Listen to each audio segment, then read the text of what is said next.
उस वक्त जब हाफिज को क्रिटिसाइज किया था, क्योंकि हाफिज उस मिस्टिकल डायमेंशन को लेकर चले थे कि दुनिया नापाक है, तुम उससे अलग हो जाओ और कोने में बैठ के अल्लाह अल्लाह करो। इकबाल ने सो कन्फ्रंट करने की बात की थी, चैलेंज दिया था कि हाफिज से अल हजर इल्ला, हाफिज से बच के निकलो कि हाफिज तुम्हें मरवा देंगे। ये वक्त तसादुम का है, कशमकश दरिया का है, ये वक्त कॉन्फ्लिक्ट ऑफ तुम दिए बाद मुखालिफ से टकराने का है।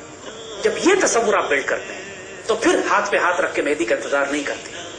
फिर हर इंसान अपनी जगह पे तकदीर यज़्दा होता है, अल्लाह की तकदीर होता है, खुद फैसले करता है और रब उसकी लाज रखता है। जनरली आपको लगता है शाह साहब ऐसा कि ये दज्जालियत का एक जमाना है जिसमें से हम गुजर रहे हैं? बात यही है, मेरे आका सल्लल्लाहु अलैहि वसल्लम ने जो फरमाया था ना, वक्त आएगा, जिसका मफहूम आपने फरमाया कि वक्त आएगा कि बारिश के कतरों की तरफ फितने हमारे घरों में दाखिल हो रहे होंगे। और ये वक्त है हिस्टोरिकली एक क्राइसिस पीरियड में है, तो उसका अजर भी उतना ही ज्यादा है। मेरे आका सल्लल्लाहु अलैहि वसल्लम ने जब सहाबा से फरमाया कि मैं अपने भाइयों, जिसका मफहूम है कि मैं अपने भाइयों से मिलने का बहुत मुश्ताक हूँ, तो सहाबा ने फरमाया कि या रसूल सल्लल्लाहु अलैहि वसल्लम हम आपके भाई हैं। फरमाया नहीं, तो मेरे सहाबा जो बाद में आएंगे वो भाई हैं। तो अगर क्राइसिस है, अब चैलेंज है, तो फिर अजर भी उतना ही है। बेशक बेशक बेशक आपने बड़ी खूबसूरत बात कही कि जो कसम खा ले खुदा उनकी कसम भी पूरी करे।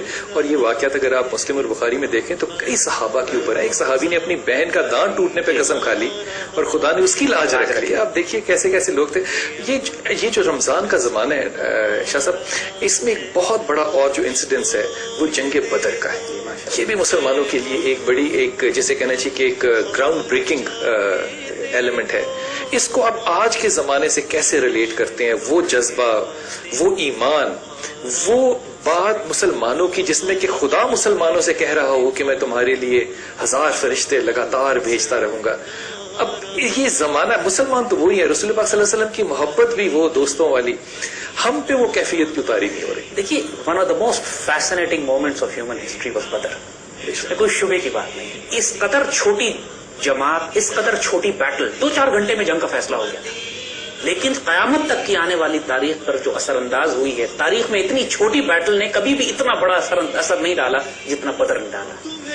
हुजूर खुद दुआ फरमाते हैं कि या अल्लाह, अगर आज ये जमात कट गई तो फिर कयामत तक आपका नाम लेने वाला कोई नहीं होगा। और फिर अल्लाह ताला सफ दर सफ जो फरिश्तों का नुज़ूल होता है। इस बदर में हमें इतने ज्यादा सबक मिलते हैं जो आज के दौर के हवाले से भी और आइंदा आने वाले चैलेंजेस के हवाले से भी। कि देखिए, एक तरफ तो ये डायमेंशन है कि ज़ाहिरी प्लानिंग, जिस कदर वसाइल तुम्हारे पास हैं तुम उनको पेश करो। कुर्बानी और सेक्रीफाइस की आखिरी हदें पार हो जाती हैं। 313 जांबाज जमा होते हैं। स्ट्रैटेजी और प्लानिंग इतनी कमाल की होती है, बैटलफील्ड फॉर्मेशंस ऐसी बनाई जाती हैं कि खुद हुजूर जंग से पहले फरमा देते हैं कि यहाँ पे ये काफिर कत्ल होगा, यहाँ ये कत्ल होगा, यहाँ ये कत्ल होगा, यहाँ ये कत्ल होगा। यानी आप इंटेलेक्चुअली भी अगर उसको प्लान कीजिए तो एक बैटलफील्ड कमांडर के लिए इससे अच्छी प्लानिंग ही कोई नहीं हो सकती कि उसको पहले से ही पता हो कि दुश्मन को मैं कहां ले जाके कहां मारूंगा। मगर साथ साथ अल्लाह से ये भी कह रहे हैं, मालिक कि आपकी मदद के बगैर नहीं होना जब तक कि वो रूहानी ताईद हमारे पास ना आए। एक बार डिसाइसिवली फैसला हो गया कि जब तक स्पिरिचुअल डायमेंशन शामिल ना हो, फिजिकल प्लानिंग मैटर नहीं करेगी आपके लिए। शाह साहब, लगता है आपको कि हमारे यहाँ अभी स्पिरिचुअल डायमेंशन की कोई एक आयोटा भी है? यार, अगर हम बचे हुए हैं तो स्पिरिचुअल डायमेंशन की वजह से बचे हुए हैं। क्या लोग, किसी ने कहा कि do you believe miracles? We don't believe in miracles, we rely on that, we live on that. तो क्या पाकिस्तान का बच जाना मुआवजा नहीं है? क्या पाकिस्तान का बन जाना मुआवजा नहीं था? इसका चलना मुआवजा, इसका चलना मुआवजा नहीं है? प्रोफेसर जैदी साहब थे, अभी रिसेंटली उनका इंतकाल हुआ। उन्होंने आर्काइव्स में कुछ 27 वॉल्यूम्स लिखे जिनमें उन्होंने हर चीज डॉक्यूमेंट की है। रसीदें जो जिना की थी उनको भी उन्होंने डॉक्यूमेंट आर्काइव से लेकर किया। उन्होंने एक बड़ी खूबसूरत बात बताई। तो हम उनसे पूछ रहे थे कि पाकिस्तान ऐसे शख्स से खुदा ने क्यों बनवाया जो कि जूते भी सफेद रंग के पहनता था। उन्होंने एक बड़ी खूबसूरत बात की। उन्होंने कहा कि उन्होंने एक अंग्रेज जर्नलिस्ट को एक जुमला कहा, उसने भी उससे यही सवाल किया कि तुम इस रद्दी कौम के पीछे क्यों पड़े हुए हो, तुम इंग्लैंड में जाओ, आराम से अपनी बारत लॉ की प्रैक्टिस करो। जिन्ना ने सगार पीते हुए जुमला उसको कहा कि one day you know that I will die and I will meet God. फिर उन्होंने एक दुआ निकाला और कहा कि I want God to shake hand with me and tell me well done mister जिन्ना।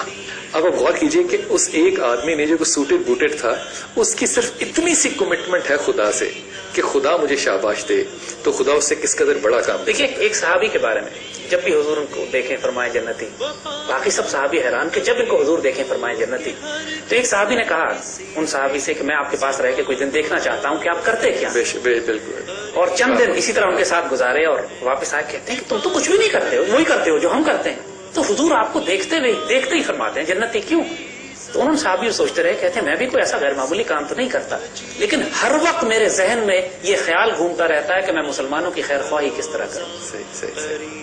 کہ امت رسول کی خیر خواہی کرنا، جب ایک طرف حدیث شریف میں فرما دیا گیا کہ یتیم بیوہ مسکین کے لیے جدوجہد کرنے والا اسی طرح ہے جیسے اللہ کی راہ کا مجاہد ہو یا دن کا روزے دار اور رات کا قیام کرنے والا ہو، اس کی مثال ایسی ہے جیسے یتیم بیوہ مسکین کے لیے خدمت کرنے والا، اس کی بھاگ دوڑ کرنے والا. اللہ نے برابر، حضور نے برابر فرما دیا. تو دیکھیے امت رسول کا بہت بڑا مقام ہے. انسان کی ذاتی غلطیاں اللہ درگزر کرتا ہے.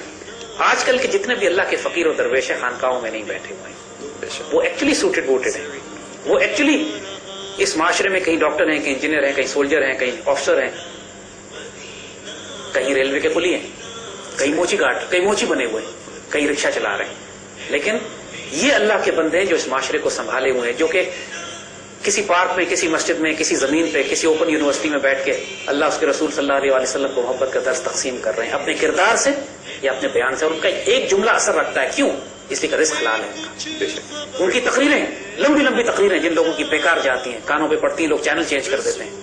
لیکن اللہ کے فقیر اور درویش کا ایک جملہ دلوں کو لگتا ہے، اس لیے کہ دل سے جو بات نکلتی ہے اثر رکھتی ہے، پر نہیں طاقت پرواز مگر رکھتی ہے. اور اس کے وجود کا ایک ایک رونگٹا، ایک ایک بال اس کا حلال رزق میں پلا ہوا ہوتا ہے. وہ بھوکا مرنا پسند کرتا ہے لیکن مشکوک غذا کو ہاتھ نہیں لگا. اللہ کے بندے ایسے بھی گزرے ہیں کہ جن کو بادشاہ وقت نے اپنے محل میں بلایا اور بادشاہ نے اپنا مہمان رکھا اور 3 دن بھوکے رہے کہ میں بادشاہ کا رزق نہیں کھاؤں گا کہ حرام رزق ہے، اور بادشاہ کو مجبوراً ان کو رخصت کرنا پڑا صرف اس لیے کہیں بیچارہ میرے دربار میں مر ہی نہ جائے. آپ کی بات کو شخصا بڑا کرتا ہوں کہ یہ جو آپ نے بات کی نا کہ اللہ کی باتیں کرنا، اس سے بڑی خوبصورت مجھے حدیث یاد آئی. رسول اللہ صلی اللہ علیہ وسلم مسجد میں بیٹھے کچھ لوگوں سے پوچھا کہ تم لوگ کیا کر رہے ہو؟ کہا کہ اللہ کی باتیں کر رہے ہیں. تو کہا قسم کھاؤ کہ اللہ کی باتیں کر رہے ہیں. انہوں نے قسم کھائی کہ ہم اللہ کی باتیں کر رہے ہیں. تو انہوں نے کہا کہ میں نے اس لیے نہیں تم سے کہا کہ قسم کھاؤ کہ مجھے تم پہ اعتماد نہیں تھا، میں نے اس لیے کہا کہ مجھے جبرائیل علیہ السلام نے آ کے بتایا کہ خدا ان کی باتیں سن رہا ہے جو مسجد میں بیٹھے باتیں کر رہے ہیں. تو میں یہ جاننا چاہتا تھا کہ وہ تم ہی ہو جن کا کہ جبرائیل علیہ السلام ذکر کر رہے ہیں. غور کیجئے کہ اس زمانے میں چلے باقی ادراک تو شاہ صاحب چھوڑ ہی دیں، ایک چیز جو کہ اس قوم اور اس امت میں رہنی چاہیے تھی وہ رسول پاک صلی اللہ علیہ وسلم کے ساتھ اللہ عالم کہہ کے سرنڈر کر دینا. جو اللہ اور اس کے رسول نے کہہ دیا ہمیں وہ ایکسپٹ کر لینا چاہیے تھا. یہ جو مقام ادب سے بھی ہم نے بدعت کو جوائن کر دیا. ہر معاملات جو ہیں وہ ہمیں دور لے کے جاتے ہیں، ذہنی طور پہ بھی اور انٹلیکچولی بھی. یہ معاملہ بھی مجھے لگتا ہے کہ اس پہ ہمارے علماء نے بہت فکر کی نہیں. دیکھیے بلال، یہ بات امت کا سب سے بڑا المیہ ہے کہ اس امت میں ادب رسول صلی اللہ علیہ وآلہ وسلم ختم ہوتا جا رہا ہے. ہم اپنے بچوں کو ادب نہیں سکھاتے. ادب کا معاملہ رسول اللہ صلی اللہ علیہ وآلہ وسلم کا اتنا شدید ہے کہ قرآن پاک میں اللہ تعالیٰ نے صرف 2 گناہ ایسے ہیں جن پر معافی نہیں ہے، ورنہ ہر گناہ پہ اللہ کی معافی ہے. ایک شرک پہ معافی نہیں ہے، دوسری گستاخی رسول پہ معافی نہیں. کعبے کے غلاف میں بھی ہو تو وہ قتل ہوگا. تمہارے اعمال ضائع کر دی جائیں گے، تمہاری نماز، روزہ، حج، زکات ضائع کر دیا جائے گا اگر اللہ کے رسول کے آگے آواز جتنی سی بلند کر دی گستاخی اور بے ادبی سے تم نے.